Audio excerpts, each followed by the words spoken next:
Welcome to Beyond Movement Project. My name is Matthew Philly, husband, father, entrepreneur, and it's my mission to bring you people who are doing incredible things that will help you reach your next level. Join me as I look beyond movement to discover how we can become the most powerful version of ourselves. Let's go. On today's episode, I speak with a friend who, like many of us, has spent years of his life struggling with a fixed mindset. He was overweight, a chronic quitter, and a procrastinator that was riddled with anxiety and insecurities. Since then, he's been able to tap into his inner greatness and has taken his life to another level. He's gone on to write a book called Unleash Potential, where he discusses just how he was able to pull out his full abilities and how you can do it too. He is now a coach helping professionals dive deep into areas of their lives that are holding them back from reaching their full, absolute best. This is episode 6 with Jeff Forrester. Jeff Forrester, my man. All right, so first things first, I want to talk about this book, Unleashed Potential. This is awesome. I haven't completed the book yet. I've read a little bit through it so far. I have one question that I wanted to start this episode off with, and this is something that I'm actually fairly fascinated with when it comes to self-help books. Yep. And Unleash Potential is just that, right?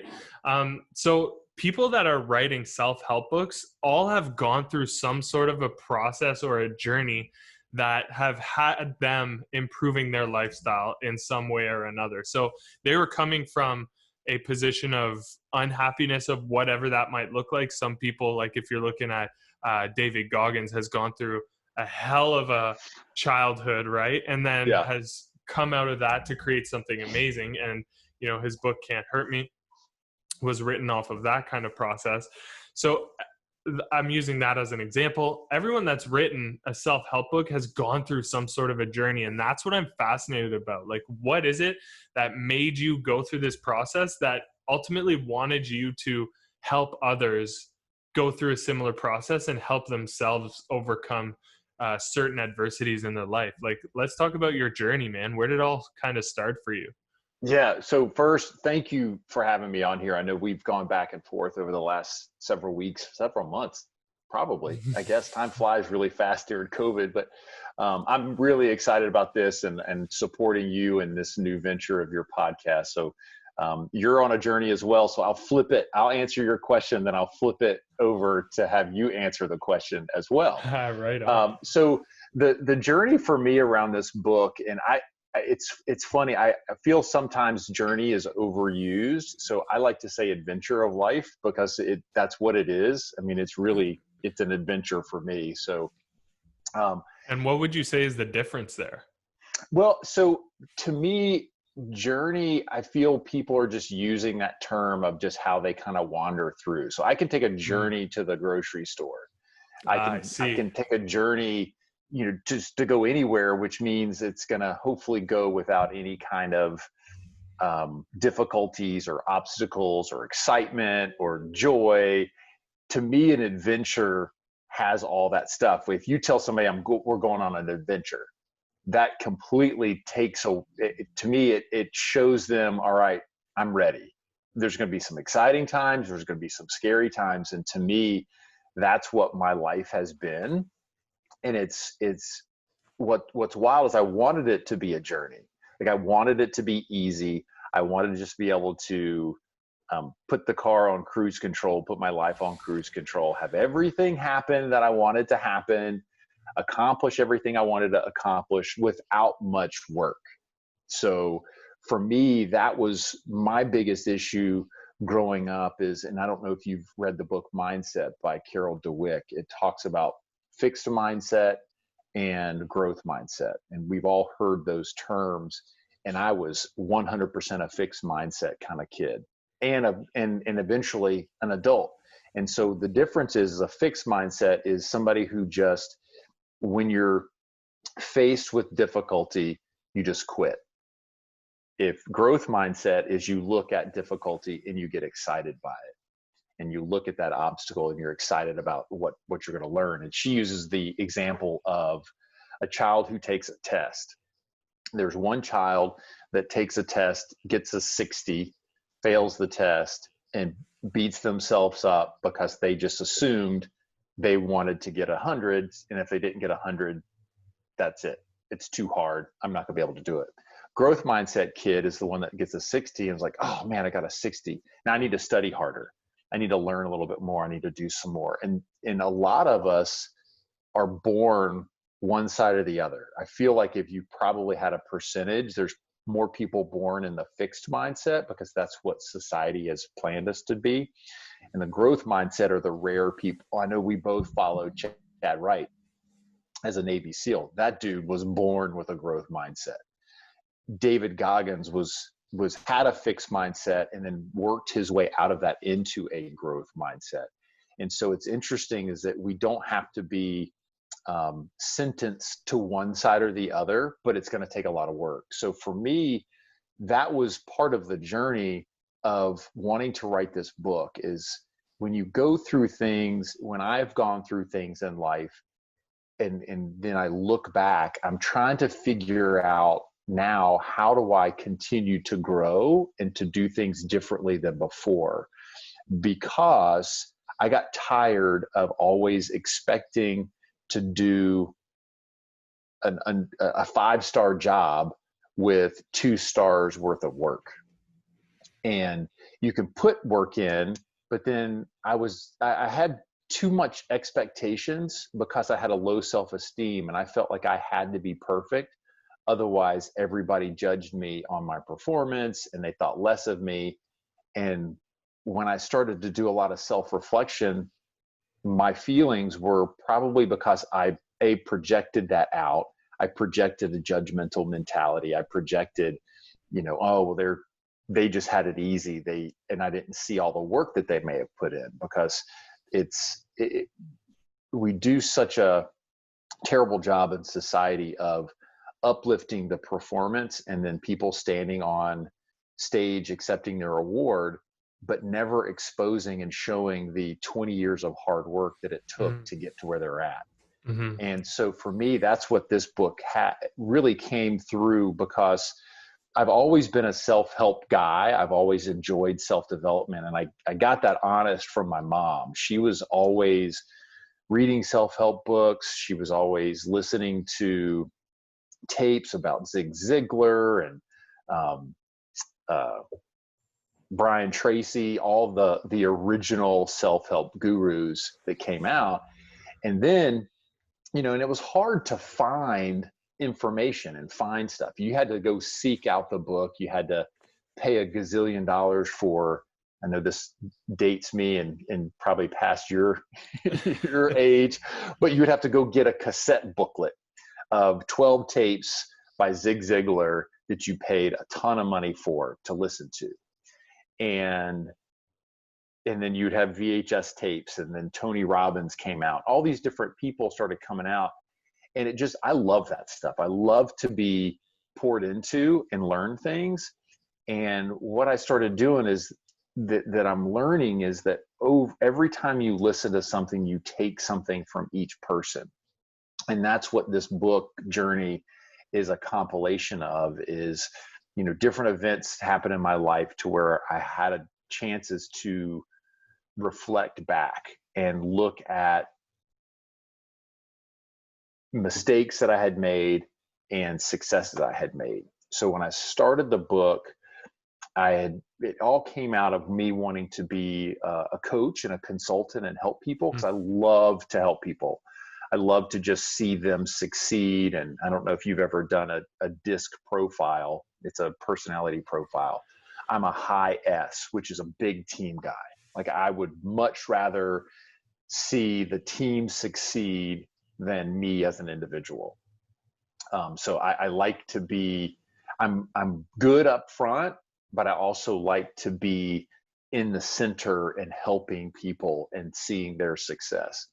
So from that's where I love to help people. And so when I first started the coaching consulting thing, I started putting together modules that I had of things that I had learned over the last 30 years of just me going through life, going through professionally.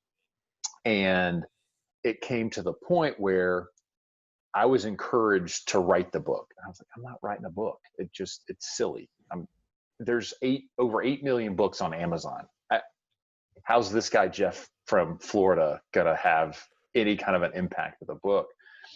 And so through that, I know you're going to get to it in a minute, is I felt like, here's my opportunity to pay something back to more than just me, and to other people as they go through their life and through their adventure. And are there things that I can share that have helped me, that help somebody else? Because this book is not a formula to success. And there's a lot of those self-help guys and gals that are out there that say, you follow this and you're going to be successful. And some of them, it's true. They have a nice process that they follow. But what helps you won't help me. And you're a coach, so you know 100% that if you're working with me on mobility and you're working with somebody else, is you have to find what works for me. Because if you just had this framework, you wouldn't be as effective as you are, and said, look, I'm going to teach everybody this way. You're going to follow this, and this is what happens. But people's anatomy are different, and you have to adjust to the anatomy, just like the brain is different, and how we learn and how we gain value. And that's where I started thinking is, okay, I have a message that could resonate to somebody. So when I started the process, my coach was telling me, he's like, okay, so who's your avatar that you're writing this book for? Well, all of us, just like you know, everybody can benefit from mobility. And so you're going, okay, there's 7 billion people plus on this world that could utilize my services. But you'll get lost in the shuffle if you're just trying to hit 7 billion people. In my book, I thought genuinely everybody could benefit from this if they want to do something professionally and find their potential there, if they want to do it personally, spiritually, whatever, it fits the framework everywhere. He's like, you can't say this is for everybody. So you have to create your avatar and you have to create your audience. And so I sat down and I started thinking about it, and it was a hard question because I hadn't thought about it. So then I started and just reflecting on who this would be for. He's like, be specific, get granular so you can paint the picture of exactly who this is. So I self-published, but he's like, if you want to sell this to a publisher, you've got to be specific. So I thought, I was like, okay, so I'm going to go with, mid 40s guy or individual who's been moderately successful professionally, has a good family that supports them, that loves them. Everybody's in good health. Through the success professionally, not super fulfilled with where they're at. It's not that they're in a midlife crisis, but they're just looking for a little bit more and want to figure out ways to do that. And as I was thinking about it, I was like, I just described me. You're your own avatar. Yeah. And I thought about it, there's a lot of people just like me that are out there that I'm not distraught. I'm not in a place that's dark. And there were times that I was in those places, but I'm just looking for a little bit more. And that's where I thought that if I'm going to focus on where this book, Unleash Potential, would go towards, that's who it would be. It's those people that just want to find a different way to look at life and approach the adventure that they're on, to say, is there something that I can gain from it? And hopefully through the stories that I tell and the lessons that I'm learning, that would resonate with anybody who reads it.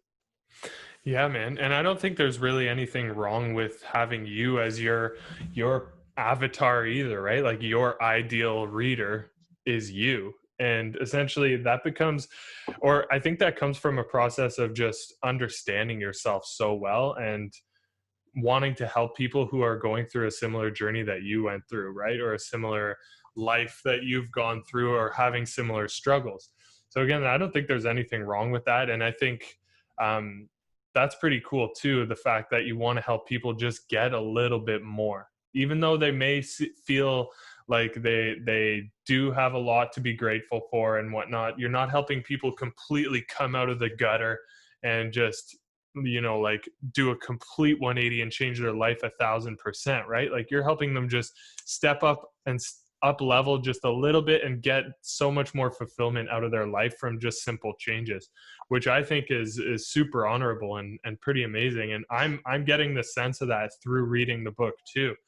Like the way you write makes it so simple to understand, and it's very like you're speaking to me as the reader, as opposed to like just completely just telling a story. It's like you're literally speaking to me and explaining to me. So I feel like it's a super easy read, and I love what you're doing. I kind of wanted to go back because I really resonated with the point that you made, that and I think that this is something that a lot of the audience will resonate with as well. The fact that you mentioned that you wanted your journey to be very easy and simple, and you wanted it to be on almost like an autopilot, quote unquote, is like what you said, right? And I feel like that is something that personally, that's exactly how it started for me. Like, oh, I want to get better. And, I don't picture this being all that challenging. I just have to do better. And I feel like that's something that so many people may have the perspective on when it comes to getting or up leveling themselves and essentially just becoming that version of themselves that they ultimately want to be. And that is so far from the truth. It is a daily practice, and something, it sounds kind of cliche and a little bit cheesy to say that it's a daily practice. It almost sounds like gospel, but essentially it really is. Like you Yeah. have to audit your daily routines and see what is serving you to be the better version of yourself and what is not serving you at all. Like these habits that you've created are serving you to be the very version of yourself that you are today, right? So all the habits that you tend to go throughout your day are great for who you are today. Yep. But if you want to be that person that you visualize, that next level version of yourself who gets up early, who accomplishes their goals and sets, new visions and whatnot for their future, and actually takes actionable steps and gets there, you need to be a different person, and you need to have different habits that'll get you there. And that changing habits, like Atomic Habits, I'm not sure if you've read that book. Yep.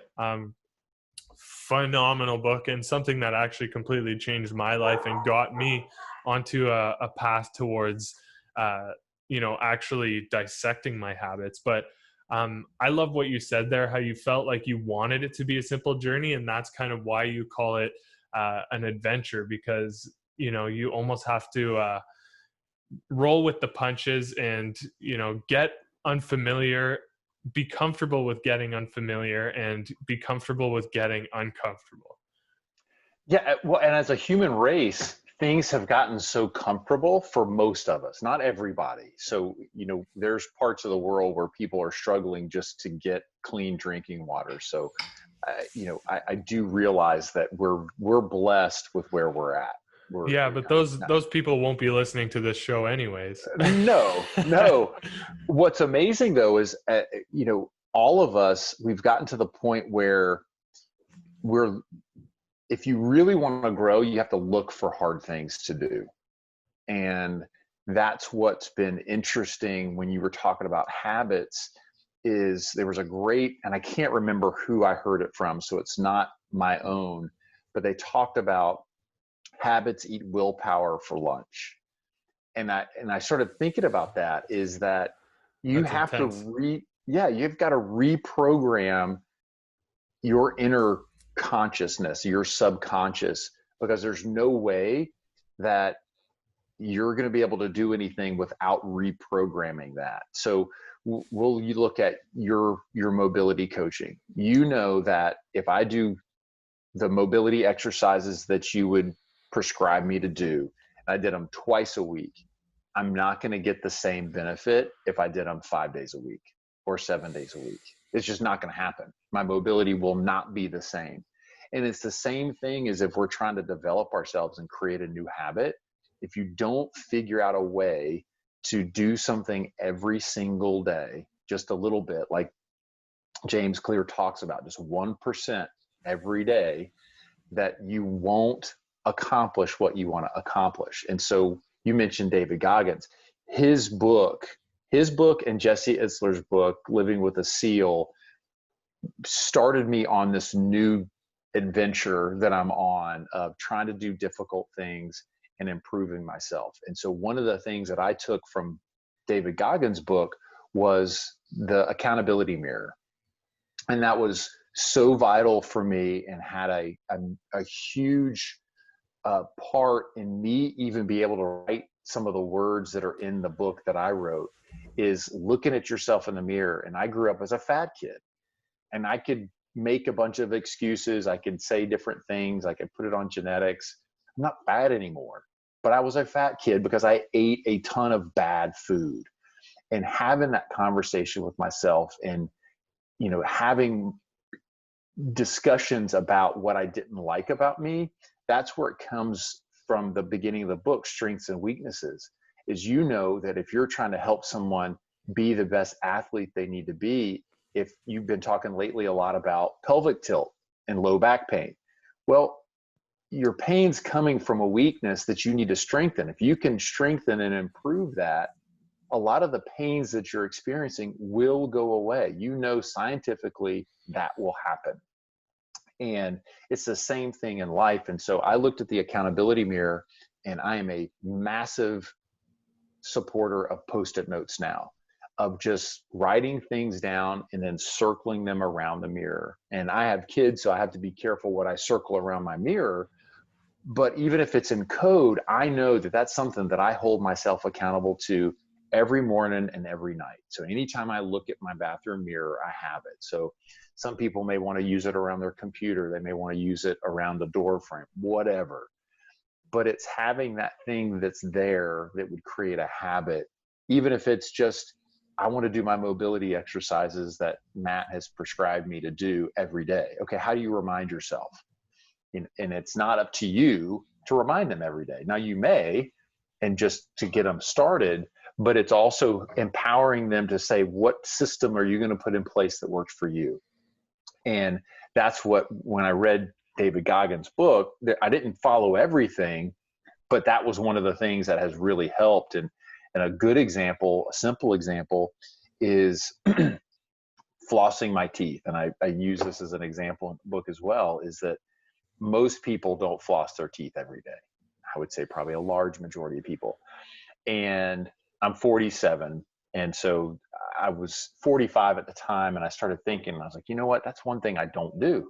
And whenever the dentist would ask, I'm going, well, I kind of know. And it was maybe 2 days before I went in to get my teeth cleaned that I would, floss.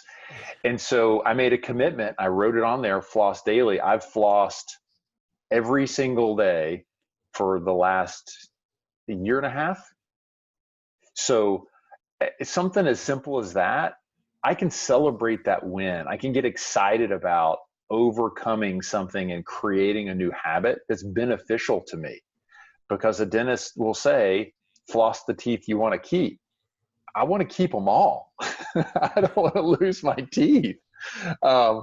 And so just things like that, I think, would be vital for people, just to as they go through hard things and they want to be intentional. The big word for me is that just being intentional, is you can't just become great by accident.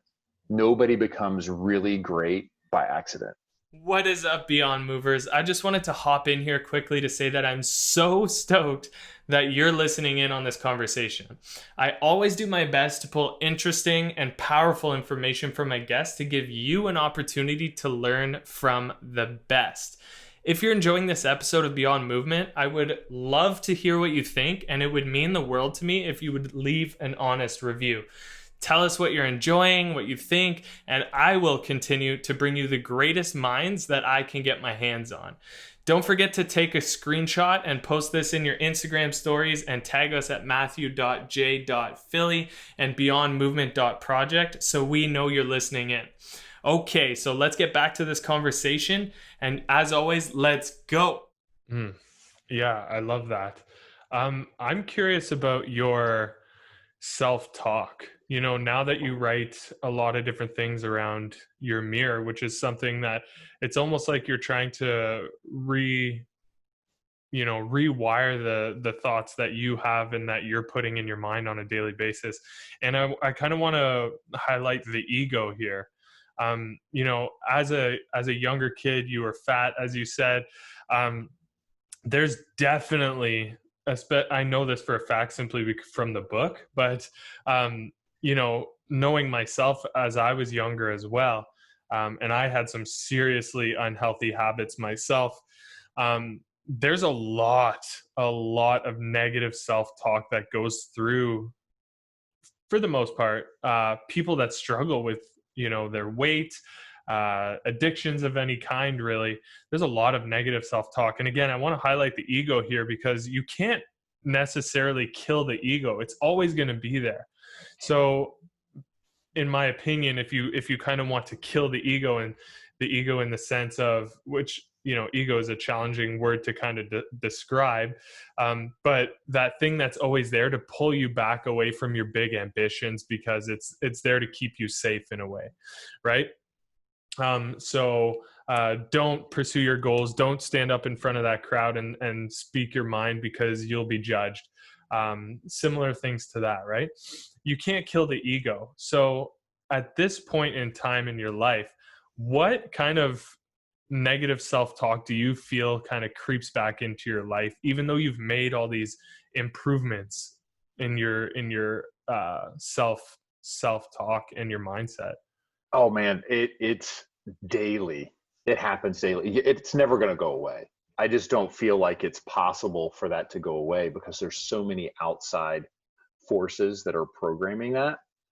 So for me, it's just being intentional. And when they come in my head, I'm a ruminator by nature. So when you think of obsessive thinking, is unfortunately, it's usually negative. So if I get something in my head, it will just spin. Not only is that one thing, but then I just start layering and imagining even a worst case scenario. Then I put another worst case scenario. And next thing I know, I've created something out of nothing, just purely out of my imagination. I'm homeless and my family's left me just because I had one little random thought that I just allowed to get out of control.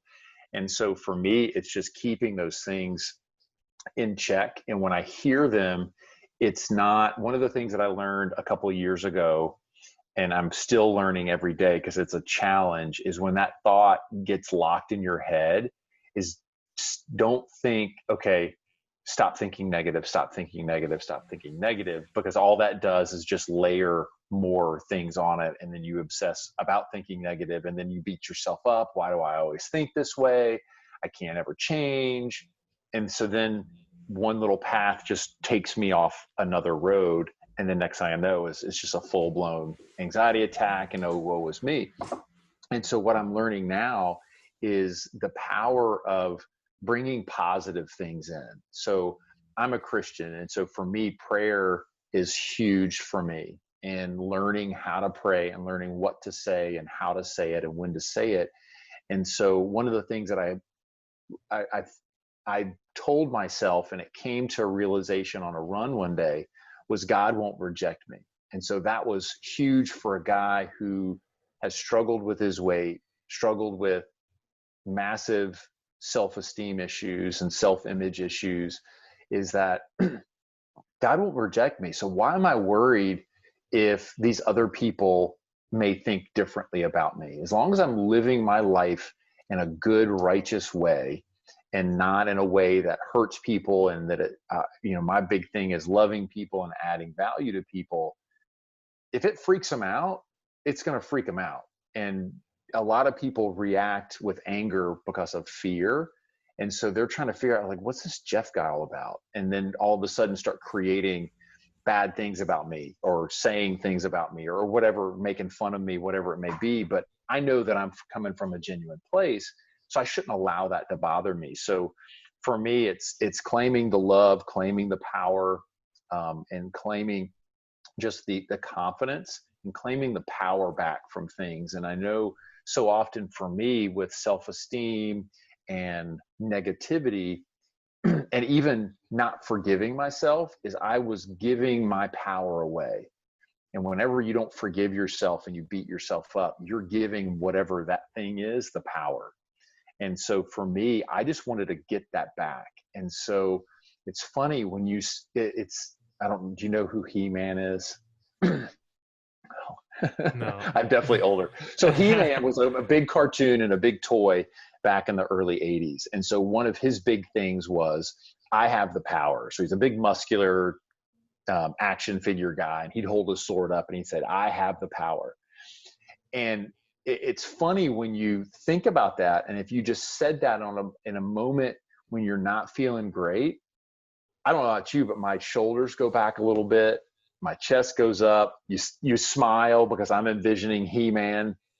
But if you were to say it, just there's confidence that's there, and taking your power away from somebody and just being vulnerable and authentic is such a beautiful thing.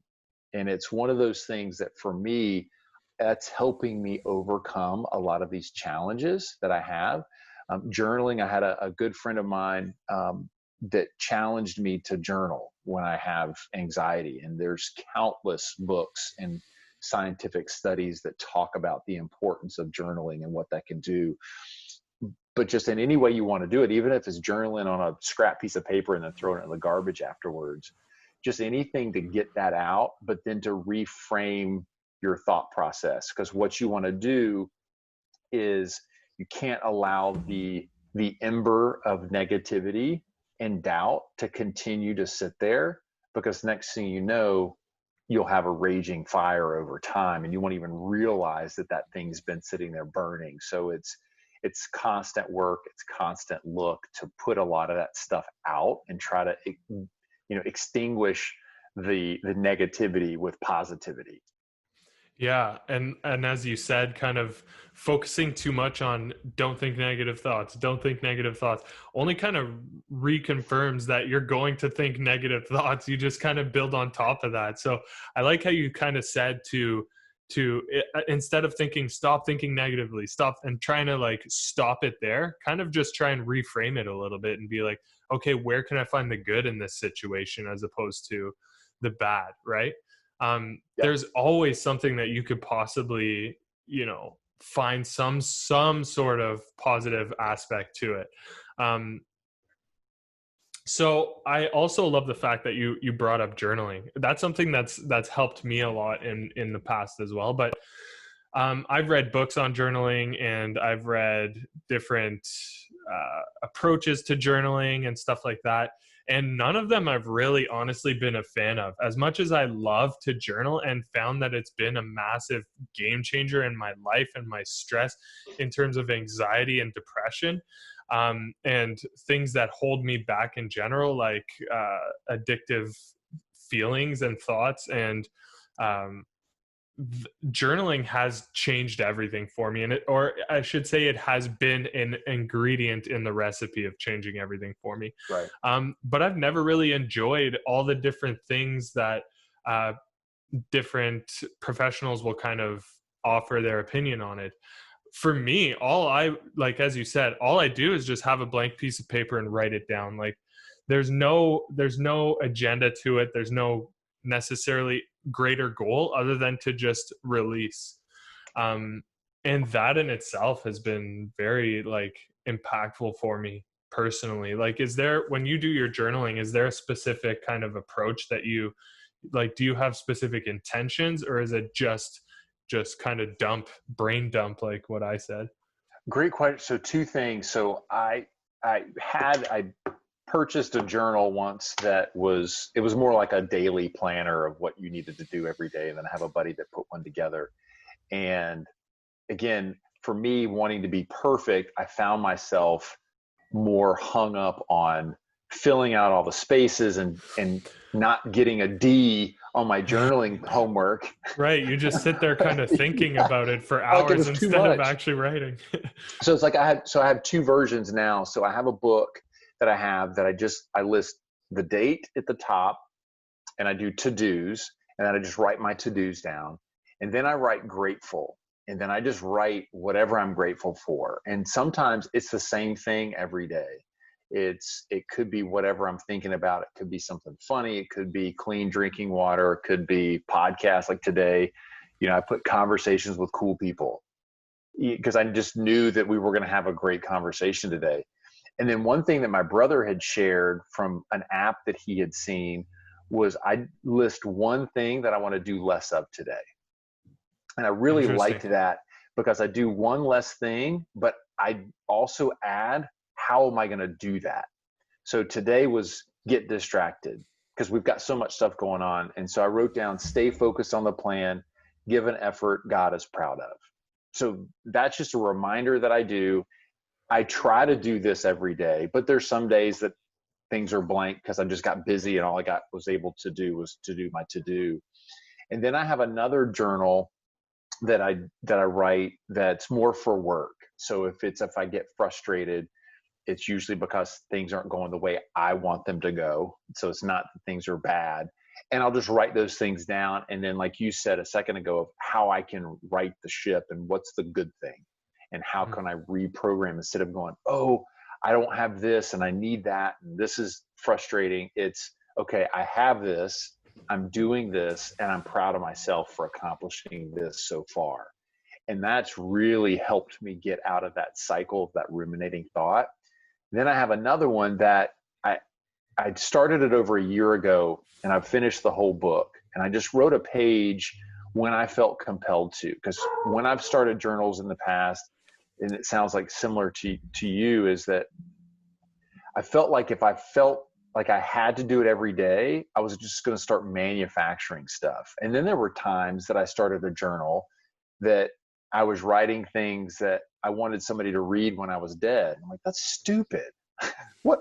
I mean, now I'm manufacturing something and I'm trying to be wise and wisdom. And I was like, forget it. So I started this one, not this past Father's Day, but the Father's Day before. And I would just write little like one pagers. It could be this much. It could be a whole page of just whatever I was feeling at the moment that I felt like could help someone one day get a glimpse into my day. It wasn't, big specifics. It was just like a feeling that I had that day on the positive side. Like I always tried to put something, again, to reprogram my brain is what am I going to do and what did I learn? And so for me, it's just these enlightening experiences that come out of difficult times is the reason why we go through the difficult times. It's how do you figure out what to do the next time so it won't be as hard? That's interesting. And I like the fact that, was it your brother that told you, write one thing that you want to do less of today? Oh, okay. Yeah. Yeah. Mm-hmm. So that's something that sounds really awesome. And you could also kind of tweak that a little bit and also write one thing you want to do more of, right? So kind of re-solidifying, Yes. creating new habits that you like. That is literally changing habits, right? One thing you want to do less of is kind of crushing an old habit. One thing you want to do more of is solidifying and bringing it in a new habit, right? So when it comes down to habits, like James Clear writes, in the Atomic Habits, again, it can be super simple steps, and it almost has to be in order to be productive and actually maintainable, right? Because if you try and like flip your whole world around, you're going to last like 3 days before you completely go right back to who you were before, right? Whereas if you kind of change just something that's so simple to change, it becomes a lot easier to kind of compound those and let those pile up on each other. And before you know it, the following year, you are now a completely different person from who you were, simply by changing the simplest things on a more frequent basis than trying to just, turn your whole life on its head and try and do it all at once. Yeah. Well, he talked about, there's an example on the podcast that he was sharing one time where he was coaching this guy about getting healthy. And the guy wanted to start working out. And he's like, so many people just go and they dive in with both feet, get sore, and never go back. And so he had this guy started out, just put your running shoes on every day.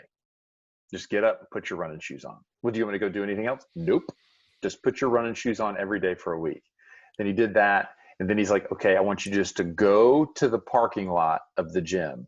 Just drive to the parking lot and then leave. You don't want me to go in? Nope. Just drive there every day for a week. Then he got him just to walk inside the door. He's like, this is silly. He's like, just trust me. And next thing you know, the guy's working out, for 45 minutes a day, 5 to 7 days a week, and doesn't even realize what he's been able to accomplish in a month's time. And I was like, that it sounds so easy, but we self-sabotage so much. And you were talking about the negative self-talk that we have. The other problem, it's the outside influences of people who they want us to succeed, but they're afraid so many times that if we succeed, then that means they should try it and they could do it, but they're scared as well. So then they unknowingly or unconsciously are self-sabotaging because of their own fears. And that's one of the things that I always have forgotten, because we always want to trust our friends and our family, but they're always not the experts we need to listen to.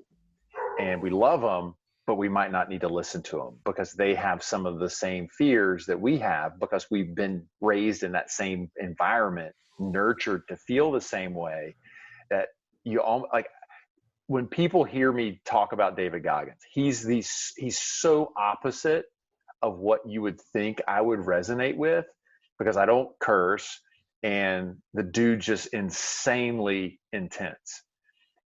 But hearing his book, because I listened to the audiobook and all of his podcasts, that rocked my world, because that's what I needed to hear. I didn't need to hear that, well, you had this and this happen and I can understand why you would feel this way. It was like, no, suck it up and overcome it and go push yourself through it.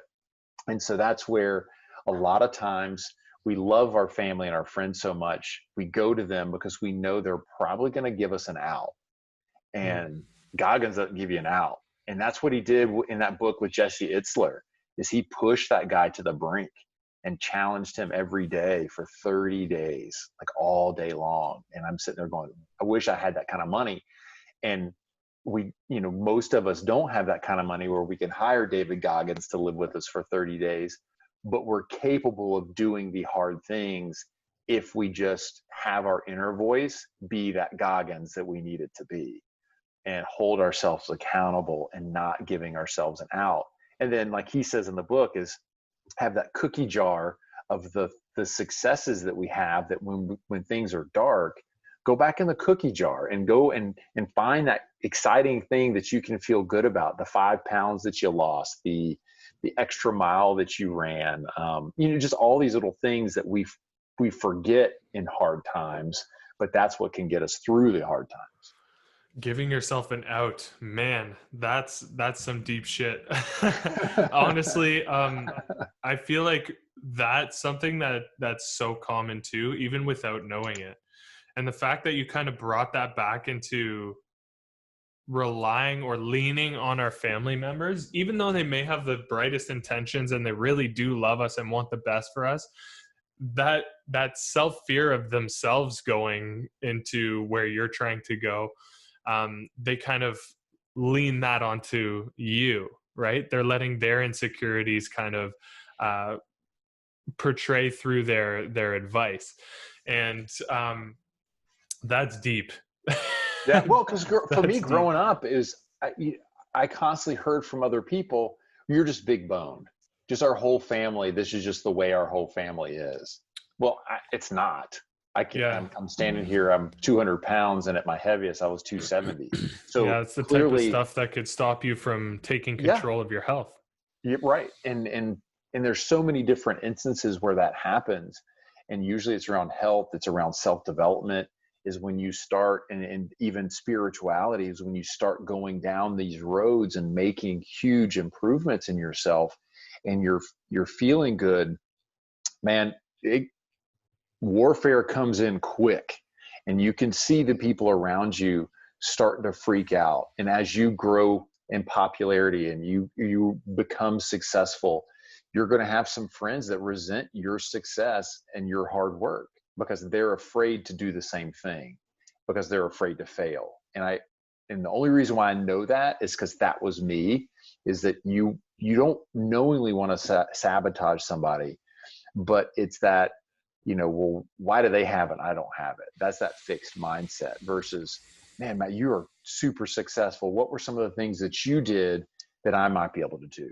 And if I'm successful and you're successful, that's great. But your success doesn't keep me from being successful.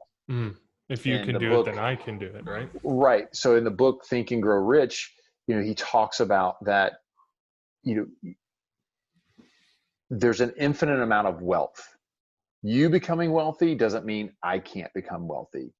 And it's the same thing with success, is we create our own success. And for me, what I continue to learn every single day is that true love is us competing and me wanting to see you do better. And there was a gentleman, I was reading a book called in Soul Keeping, and he was quoting this guy named Dallas Willard. And he talked about, if you want to experience true love, be in a competition with somebody and want them to do better. Like, you want the other person to win. And that doesn't mean that you're not going to give your full effort. Give your full effort and you still want somebody to win. He's like, that's love.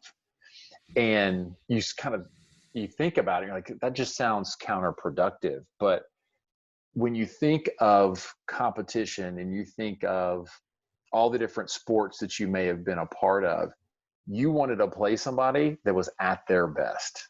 You wanted to beat somebody when they were at their best. And so if you're constantly thinking, I want Matt to bring his A game today, and then when we go up against each other, if I can beat him, then that's fantastic.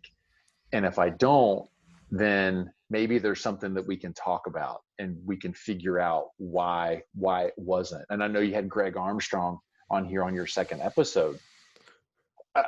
That dude, if he exhibits love, I don't know who wouldn't. I mean, thinking about listening to his podcast on Chad's when they're on a lap and he just prays for Chad.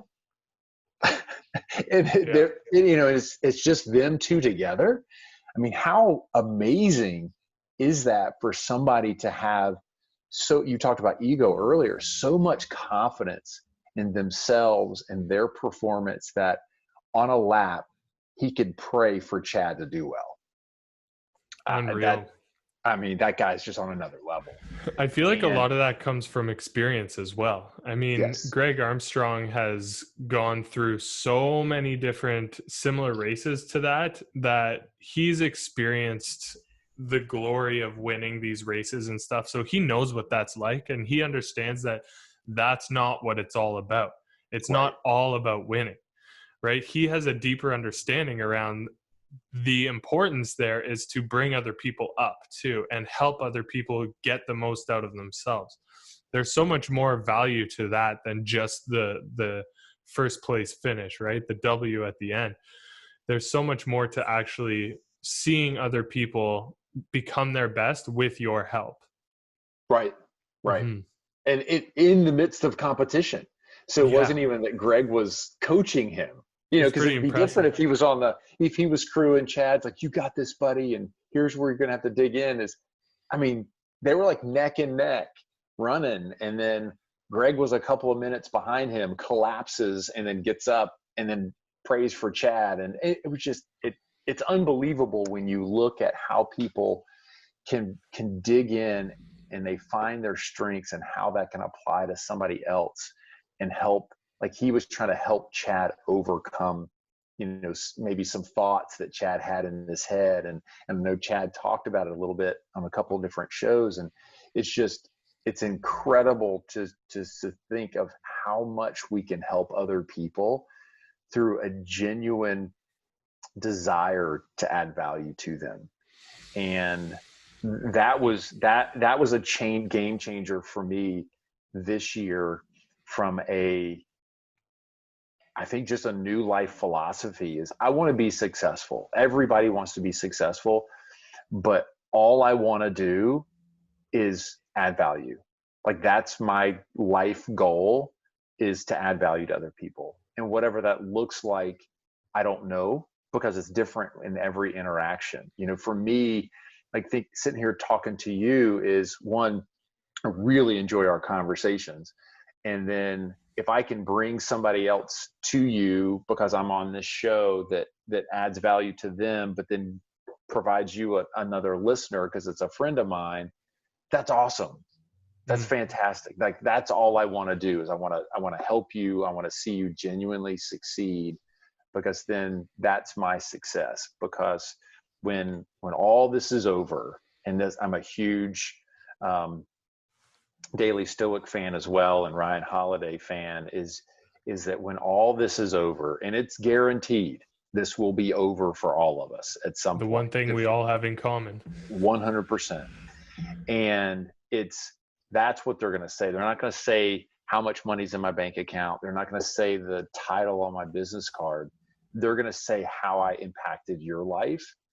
And used to, I did it with selfish ambition. Like I wanted to help you, so then you pumped me up and told me how great I was from helping you. And I never thought about it that way. And then I started thinking through some reflections after some events in my life of I was helping people with selfish ambitions. And that was a hard pill to swallow. And it was a hard realization that I was trying to help people just because I wanted them to make me feel better. And it was stripping that away. And then there's a Bible verse that I live by. It says, do nothing with selfish ambition.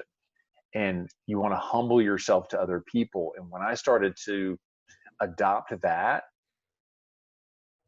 success for me means something different now. It's how I feel. And I feel bad that I lived so much of my life without that, but I'm so happy. Like we talked about positive thoughts. I'm not beating myself up for the way I lived, but the way I'm living now, I'm like, man, I feel so good just to help other people and just to try to add value. That's success for me now. And it's like boiling things down, like you said earlier, in a simplistic way that just resonates with me. And that's what helped me, is just little phrases like that I can create a mantra to, that will remind me every day what my goal is. Man, I think the world would be a better place if everybody had that perspective too. If we all just kind of wanted to help other people more and had less of a selfish agenda, I think the world would be a much more beautiful place with a lot less cynicism and just a lot happier, right? And going back to what you had said, true love is being in competition with someone and wanting to see them do better or improve. Imagine how vastly different your life would be if you surrounded yourself with those types of people. On a daily basis, you're surrounded by people who had this perspective, and people who genuinely want to see you doing better just because they care about you, and that's it. And they themselves, and you want that for them, and they themselves have big ambitions, right? You surrounding yourself with these types of people will honestly change your life within days, like instantly. Yes. Versus, the complete opposite of people who just want to sit around, drink beers, smoke pot, just do like stupid things and have no, there's nothing wrong with all that stuff, right? If that's what genuinely makes you happy. But in terms of trying to, I should be careful what I say around that. But anyways, in terms of like literally trying to improve yourself and, being the best version of yourself, that goes such a long way. And hanging out with people who have low ambitions, who don't have great work ethic or good drive, or just a fixed mindset and just aren't generally very happy, you're going to become one of those people. So if you don't want to be happy on a very frequent basis, then hang out with people who aren't happy on a frequent basis or who like to complain frequently, right? So I kind of want to bring this back to you, and like, who do you, or what do you look for in the people that you surround yourself with? What are some main characteristics that are important to you that you find in other people to make sure that you get these in your daily life? Yeah, and that's the point that you made is so critical, and it's not just around, successful, ambitious people. It's also negative people. Is Hmm. when you're around, like one thing I don't want to be around are people who gossip and people who are negative all the time. Like those are two things, because that sucks you in so fast that when you're around negative people that are constantly complaining about everything that's going wrong, and like, oh, sometimes it's not even, oh, woe is me. It's just everything just negative. And then you find yourself like, my shoulders get tight, my necks get tight, and you're just going, oh, I just got to get away. So for me, is I try to avoid negative gossiping people. And if I'm around them, I try to be the light of the situation, and listen to them, but then provide something back that would be uplifting. And so I've been accused of pooping out rainbows, and that's okay, you know, because it's like you said earlier, is there's positive things in virtually every situation that happens to us. So I try to look for people who are positive, who are intentional. I love being around ambitious people that are more successful than me, because then I can not ride their coattails, but I can learn from some of the mistakes that they've had. And so if they're positive, uplifting people who are ambitious and more successful, they typically want to pour into other people. So they want to see me be successful, and so they want to help. So I have to be willing to listen to the advice that they offer, whether it's solicited or not. It's like, hey, this could help you if you do this. The other thing for me, it's somebody that I feel safe with, and non-judgmental people are people that I feel safe with. And when you start to, the easiest way to figure that out is stop being judgmental yourself. And that's hard, really, really hard, because we judge people in a split second as soon as we see them. If you see somebody with purple hair, your brain goes one direction.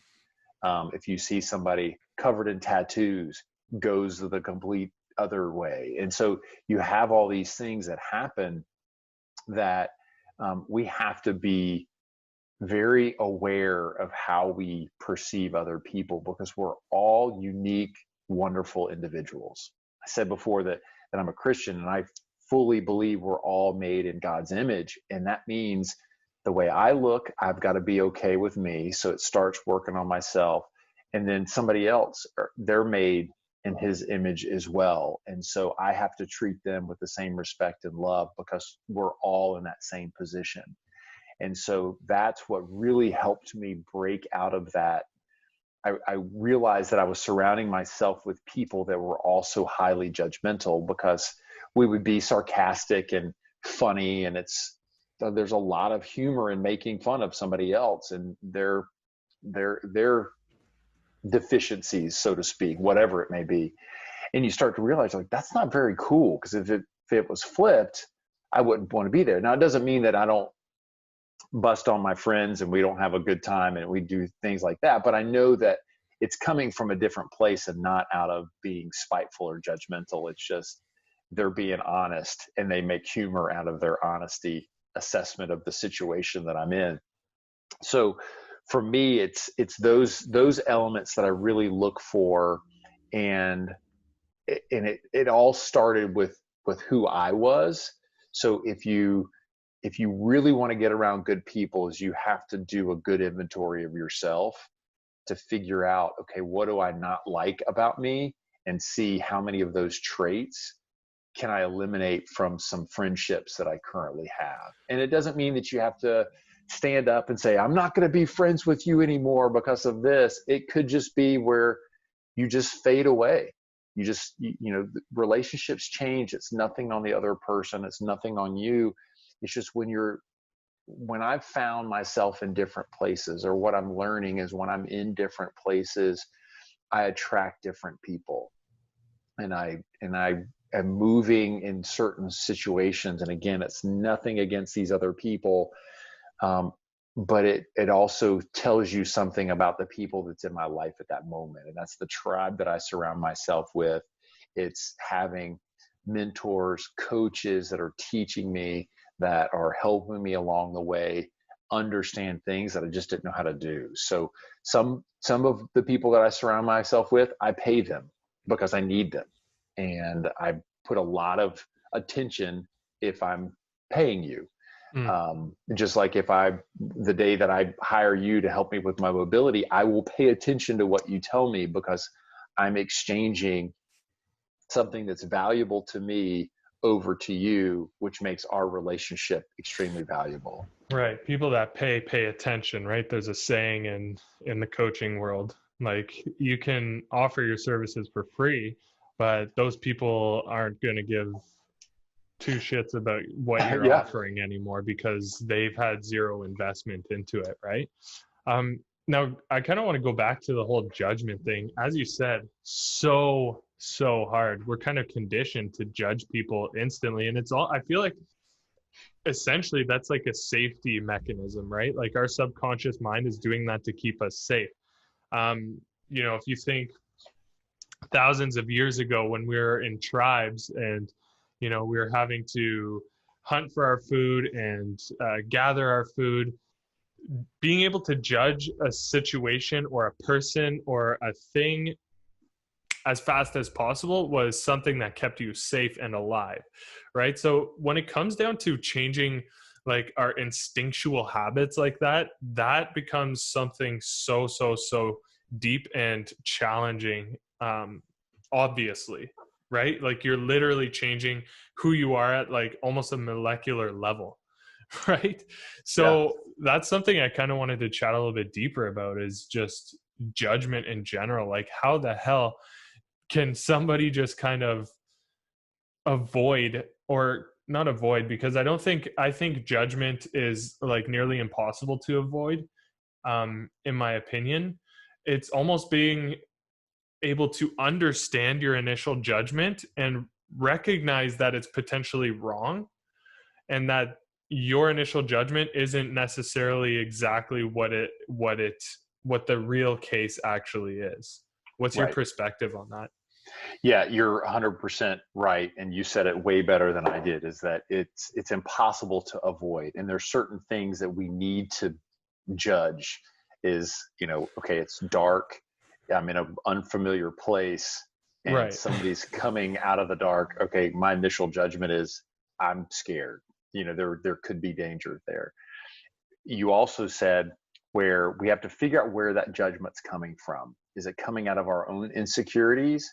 Is it coming from a place of fear? I also feel like people hear, judge not lest you be judged. We shouldn't judge somebody. Doesn't mean we shouldn't correct them, though. So there's judgment and correction as well. I correct my children when they do something wrong, but I don't judge my children when they do something wrong, because I love them. And if I see them doing something that's not right, I need to correct them so they will understand where they're coming from. And for me, I can only speak for me, is when I would see somebody that looked different than me, whether it was hair or weight, clothes. I mean, I'm covered in tattoos. Back in the day when I didn't have tattoos, is you make a quick assessment of somebody and you're going, okay, why am I making that assessment? It's not coming from anywhere that I'm fearful of my life. I'm making a judgment based on what stereotypes have told me that I need to make a judgment about that person. And I'm learning, it's processing that first thought if I see somebody that is different than me, and saying, okay, because this is unfamiliar, that this is wrong. This is different. This is weird. I can't understand where they're coming from, because they don't know where I'm coming from. and I don't know where they're coming from. And so that's what I'm trying to process from a judgment perspective, is being understanding that I don't know where Matt's coming from. And my judgment is coming from past experiences that I've had. And so I'm putting all of my 47 years prior on your shoulders, which isn't fair to you. And I need to figure out, okay, I need to know Matt, not what I perceive Matt as being because of the experience that I've had the last 47 years. And I need to know the last 47, because that's the other problem is, as a society, we're trying to forget our history. We're trying to forget the wrongdoings that we had. It's like, well, I grew up that way. I'm Southern, and if you don't talk about it, it never happened. That's the most unhealthy thing that you could ever do. You can never progress if you constantly don't reflect, and you don't dwell, but you can reflect. And so for me, it's just trying to figure out, where is my judgment coming from? Why am I doing this way? And 99.9 times out of 100, it's coming because of me putting my past on you without even giving you a chance. Yeah, and I love how you said that, like basically portraying or mirroring your own insecurities off of somebody else. That's something that, like, if you can understand that and kind of carry that knowledge with you moving forward, and anytime you meet somebody new, or anytime you see somebody doing something that you don't initially agree with, you're and you feel that you're initially judging them, and then you can kind of sit back and understand, am I portraying my initial insecurities or my deeper insecurities on this person? That's crazy powerful. Yeah, To be able to have that understanding and just that simple awareness of yourself. Holy man. well, it's intentional. It's just talking to yourself. I look back when I was fat, kids are brutal, but adults are brutal too. And I was, made fun of, and had jokes poked about me. And so therefore, when I lost the weight, and even when I was heavy, I found comfort and relief in making fun of somebody else, because it took the attention off of me. If I could just push the attention onto somebody else, then that was good. And the easiest way to do that is find a weakness or a deficiency in somebody, and then point your finger at it and say, hey, everybody, look at that. So take your eyes off of me and go that way. Yeah, hurt people is what they say, right? It's 100% true, is that whatever's inside always comes outside every single time. And that's where I've done the most work on me on the inside, where the outside's changed, the genuine outside's changed, because we all have masks that we make, that we create for ourselves, that we want other people to see. And social media is a great vehicle to get the mask out to the world, so everybody sees my life's great, it's perfect, it's awesome. But there's so many times where that's just all you see. You see that what you want other people to see. And that's how I lived my life for so long, is just trying to be this version of what other people would expect me to be, or what I think they want me to be. And reality is, I didn't like myself. I hid within my own mind, because the worst space is between your two ears. It's terrible when it's quiet. It's terrible when it's dark. And so I could never go without sound. Like, I always had to have the TV on.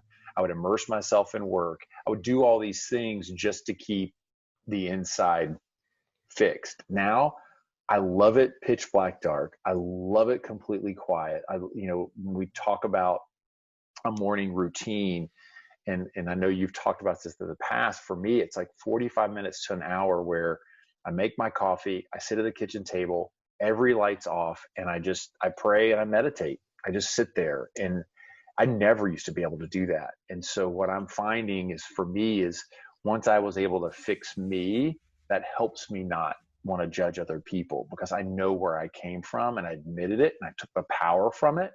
And so now it's knowing that other people are in bad places too. Like you said, hurt people is where I used to roll my eyes and get mad at them and figure out what it was. And now I see these people, I'm like, holy smokes, there is no telling what trauma has happened in their lives to create this. And not that I pity them, I genuinely feel bad because something really bad happened to them at some point in their life, that this is their only way that they know how to handle, or this is the way they've been nurtured. Like I was nurtured to run away from things, cry when you get mad, and avoid hard things.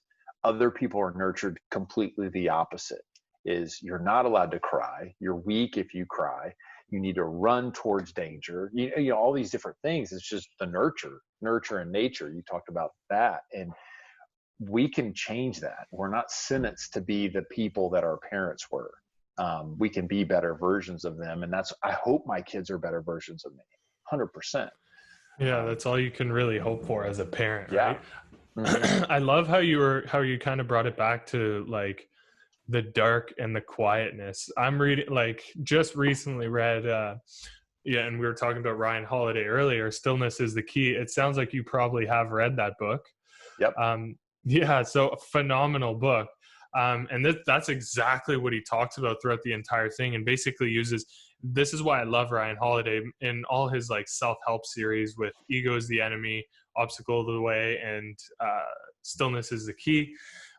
He uses stories from like Stoics and other famous people who have gone through specific situations and either could have made that situation different with his specific approach, or used that specific approach to change their situation. And basically what you're saying right now, or what you were saying about sitting in the quiet, sitting with your thoughts, that's what the entire book is all about, and how much you're able to cut out distraction and be able to become so much more creative and so much more easily grateful when you can get deeper into just your thoughts and being able to let your brain think of things on its own, as opposed to having outside influences like social media, which is something that's super great at offering instant gratification and changing your thought process at a very quick pace. So essentially when people are scrolling through social media, they're like basically not even thinking for themselves at all. They're just being influenced after influence after influence after influence. So being able to, like, for 45 minutes out, like, or an hour out of the day, to sit there with no distraction and to just, think about what you're grateful for, or just kind of let your thoughts go on their own and see where they can go. I think there's a lot of benefit to just having a practice like that in your daily life. Oh, for sure. And I don't know, I talk to everybody about this show. It's called Alone. Have you ever watched it? I haven't, no. Oh my goodness. It's so good. It's on the History Channel, but it's where they take 10 people and they spread them out, and they have 10 items and they just drop them off. So they've been going Vancouver Island. They're up in the Antarctic now, or the Arctic now. They were in Patagonia. They were in Mongolia. So they've taken them different places, and they're out there by themselves, nothing. And they have to survive. And most of them could have survived for a long time physically, but mentally they're like, I got to go home. I can't take the quiet nights and just being here by myself, because we're genuinely social beings. Humans are social beings, and some people are wired differently, but it's fascinating. There's a couple of seasons where you watch this guy just transition. And I mean, he battled with the thoughts in his head.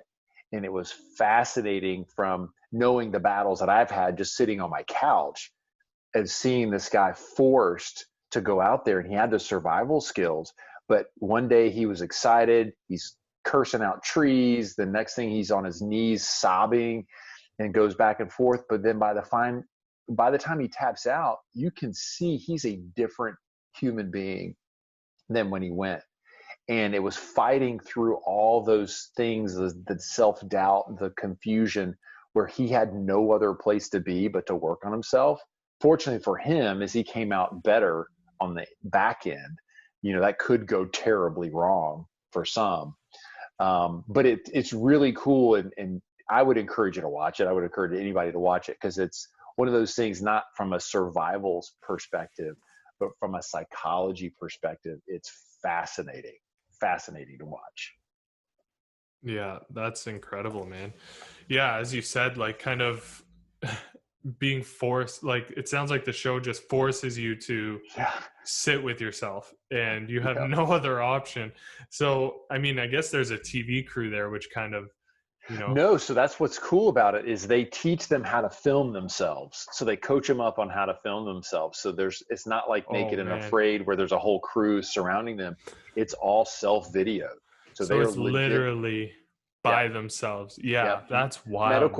Medical crew comes every couple of weeks just to check in with them, and they have a satellite phone because it's the last man standing. So at any point you could just say, "Hey, look, this is Jeff. I'm officially tapping out," and then they come get you in a couple hours. A couple weeks? How long? Like, how long are these people out there on their own?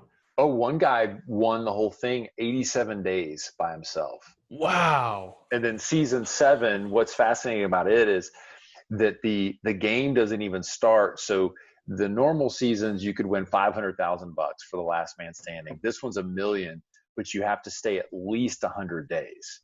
So everybody that's there, they know they have to stay 100 days before they could even make money. So you could stay 89 days, tap out, even if you're the last person, you get nothing. And so it's fascinating because they're on day 52 right now, and I think they're down to 4 people. And, some have had to leave because of medical issues and different things. But like this guy's sitting there, he's like, I'm day 52. I got 48 more days before the game really even starts. Wow. That's an interesting perspective. It's neat in the sense of, one, I realized I have no survival skills whatsoever. Like I could probably manage my way through a week, but I probably wouldn't be safe because I don't know what I can, like they're picking berries that they know they can eat and how to, it's really neat to see if there's ever a zombie apocalypse. I want these people on my team. Because take notes of their names. Yeah, because once the grocery stores have been, ransacked and empty, I need those guys on my side. But it's a cool show from the psychology of it, what we were just talking about, of just being alone with yourself and having to how do you fill the day? And then how do you be okay with yourself? And there would have been a time where there's no way, like none of that would have been attractive to me, because I just knew I didn't want to be anywhere where it was quiet, because I wanted to avoid all the things that were going on in my head. And now that I've worked through most of that stuff, it's like I want to do something similar to that, just to be alone. Like the thinking about being away from everything is really appealing to me now that I've done a lot of work on myself, where before that never would have happened. Yeah. And the more that I grow it, like I totally resonate with what you just said. I used to hate being on my own. Like I would always want somebody else around me, like always calling friends, like, you want to come hang out? You want to come hang out? You want to come hang out? The more I work on myself and the more I become the person that I can be proud of, the more I actually love my alone time. And that's something that I never had like growing up, or something that I never had as a young adult either, is just being proud of myself and loving myself and having that passion for alone time as well. Because once you begin to actually enjoy your own presence, you can actually enjoy being by yourself. Now, I don't think 89 days or whatever would be very enjoyable. Right. I think I would hate that, because I love communicating with people. I love having conversations, don't get me wrong. But now that I get more alone time, I enjoy it, and I can find the joy behind it, because I can be happy with who I am and sitting with myself, as opposed to just being afraid of what might come up if I actually sat by myself and had to think to myself, God forbid, right? Well, and for me, work was a wonderful distraction. And I see with a lot of of people that are highly motivated, I wonder sometimes, are you so motivated and you're constantly moving and you're constantly trying to get things done because you're not comfortable sitting down and just dealing with the stuff that's in your head? You know, a It's lot of, avoidance almost. yeah. And I know that was a big thing for me, is if I could just focus on work a lot, then I didn't have to think about all the other stuff. But what happens, just like with a weak pelvic tilt, that's going to come back and get you eventually. It will. Yeah, You that's a good analogy. cannot avoid it. And so for me, it's just figuring out, okay, how do I have an overall health, an overall mental mobility that will help me prevent some of those things? Because we are good, and it's fun to focus on all of our strengths, because those are the things that come easy. Those are the things that usually come naturally to us, and we avoid the weaknesses. Now, what I don't want to talk about is that focus only on your weaknesses, because then that's detrimental. We just talked a lot for the last hour about just negativity and what that can offer. But I feel like if we avoid the weaknesses, that's what's going to eventually come back and get you. And next thing you know is it's going to take a lot longer to, increase your mobility and your strength in that area than if you just would have faced it up front and said, okay, this is going to be hard, and I need to work on this right now. And I need to leverage the strengths that I do have to help me overcome this one particular or two particular weaknesses that will make me a better person. Yeah, absolutely. And just having a deeper understanding of who you are as an individual, and, what approaches might help you improve as well. Right? Because one approach to help somebody improve might not help somebody else. Right? So again, deeper self-awareness and just understanding what makes you tick can go a long way in helping your process to, reaching that next level for yourself. So I want to kind of round out this interview and kind of mention to everybody that they should definitely check out your book, Unleash Potential, Jeff Forrester. I'm going to kind of go back and say that it's been an incredible book so far, and I can't wait to actually finish it. And again, I want to say that I love the way that you write. I think you should absolutely write another book. I'm just going to go ahead and say that. But I just love how you make it so simple and very relatable at the same time, and very easy actionable steps that you've gone through for yourself, that and you make it so easily for the audience to relate and see how it could work for them. So I'm loving the book, man. Great good work on that for sure. Thank you. Yeah, for sure. So I have one last question. And Okay. again, this is kind of how I like to round out the show, how I like to end things off. So I like to ask the same question to all my guests, and I love to get the different feedback from different individuals and the different perspectives that they have. So the question is, if you had one thing that you had to mention, what would you say is that one thing that separates high performers, high level achievers, from those that don't reach their goals? It's kind of two words: intentional and focused. By far, that anybody that I've ever seen that's highly successful, they're very intentional in every action that they take. And if anybody wants to make any changes in their life, they have to be intentional. We talked about it. Is, for me, that's what's helped me be the guy that I am today, is just being very self-aware and very focused and intentional of wanting to change the course that I was on. And I wanted to become different and better than I was. And I knew that it wasn't going to be easy, and it wasn't going to happen by chance. I had to be focused on it. It's an everyday, all day thing. It's not just during my hour in the morning. It's all day long. It's constantly reminding myself and being proud of the progress that I've made. Yeah, that's amazing, man. Amazing. Great response. So intentional and focused. Yep. Great. And so is that something that you kind of lead your life on too? Like you wake up, try and stay as intentional as possible. Like, who do I want to be today? Yep, all day long. It's that do less of that we just talked about, is like, what is something, and I'm going to add that do more. Like, what's one thing that I want to do more of? And it's just reminding myself all day long is, do I have that mantra of adding value and that's that intentionality of just constantly thinking in everything that I do, am I adding value to the other person unselfishly? Yeah, that's fantastic, man. And I hope that resonates with a lot of people too, because as I said, I feel like the world can be a much better place if more people just kind of had that perspective of just wanting to help more people without getting something in return, right? It's not like what can I get from this person? It's about what can I give? I love it, man. Thank you so much for your time. This is great. Yeah, appreciate you. Cheers, man.